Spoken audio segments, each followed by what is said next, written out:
I did a little research, and I found out that the oil companies are not as strong as we thought they were. It turns out their percentage of the gross national product is in the neighborhood of 2.5%. So you ask yourself, why are they pushing us around, including obviously the government and by extension the whole world? It's hard to answer that question, but the point is they can be defeated. There's any number of strategies that are available, which is one reason that I set up this meeting. But certainly one possibility is we live here in Silicon Valley. Google, Facebook, any number of other tech companies, including in Seattle, have got more financial muscle, more credibility, more spare cash than all the oil companies put together. Should we be able to persuade them to make the decision to change our course, and enough of them are aware of where we stand to where they could execute that, that's one possibility. That remains to be explored. We don't know if by temperament or inclination they're going to be prepared to do that. But we're here to talk about solutions, and that's the first thing I wanted to mention. But that gets back to the other thing I wanted to discuss, which is our problem with the media. I think all of us have learned U.S. media is not reformable. It's one thing to say, oh yeah, you can get news on YouTube and on the internet and so on. But in the real world of American public opinion, particularly American politics, that's not what occurs in rural and more remote areas. People get their news from television. They have no idea about the key truths of climate science and what we're facing. And we need to achieve a breakthrough there. I'm certainly welcome to any number of suggestions on that front. But one thing that I would like to see, and Richard Pauly actually steered me in a better direction in that department. I was a little bit too ambitious, and I said, well, since there is likely to be money available to execute this, why not start a new media company? But that might not be practical because Richard informed me the cable companies and the media companies now no longer believe in cable television or traditional media.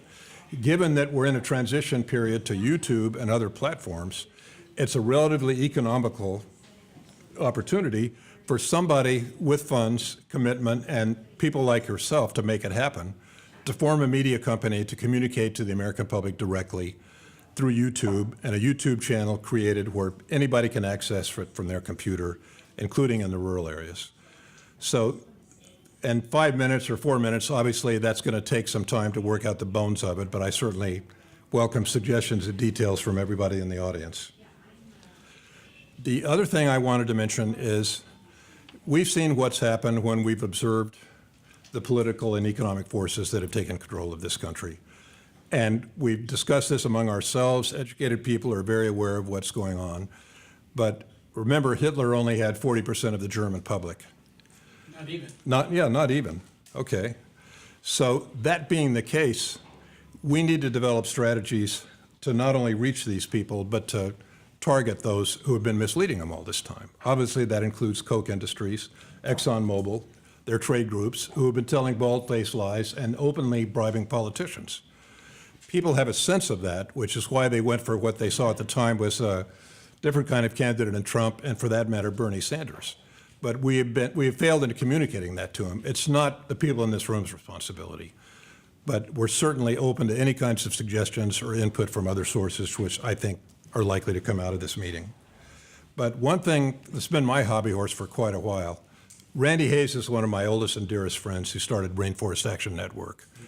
He brought 4 major corporations to their knees in the heyday of Rainforest Action Network. And that was in the form of major concessions from companies like Home Depot, Citibank, in terms of their buying practices, where they did business, how they did business. And maybe he can explain it better than I did, but he's the only one I know who had actually victories without compromise. And we need to get that state of mind now and learn from Randy about how to do it in this new environment we're in. I don't quite know how to do it, but some of you might know I worked for quite a few years trying to, I'm a children of Confederates. I believe in lost causes, and my lost cause was stopping to build out of 2x4s and build out of light gauge steel, which was similar in cost. It would last for 600 years instead of 60 years. It was straight, it didn't leak. Most of the content was recycled, and I spent a lot of time on that, writing articles, going before congressional committees, pressuring various peoples. It didn't get anywhere, so I learned a lot in that exercise. and that is that the best technology does not always win. The best solutions do not always win. We need to think of communicating strategies and also attacking subsidies and uneconomic, destructive industries. There are a lot of alternatives available there in addition to product boycotts, but Coke is certainly a rich target.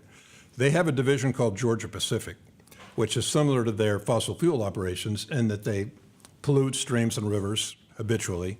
They locate them in low-income areas, and the same is true of their refineries.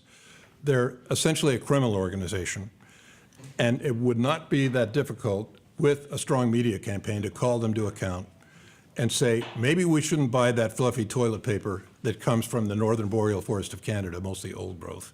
Maybe we shouldn't buy formaldehyde, this plywood, an ordinary strand board, that's produced in China, and even China won't even use that stuff. Formaldehyde is toxic, it outgasses. They make it over there and ship it to us. There's many other examples where the American public are not aware of the level of pollution and destruction that's occurring on the part of the private sector in the U.S. Other countries certainly are. But I certainly welcome your ideas and suggestions on an ongoing basis when it comes to things like that. The other thing I wanted to bring up was meat consumption, and in addition to fossil fuel, or excuse me, in addition to fiber and paper and lumber consumption. And in this area, I'm going to defer to my friend Sailesh Rao, who's been to the COP conferences, he's met the Pope, and he has very clear data, including in Cowspiracy, the movie he helped make happen, to go into detail there.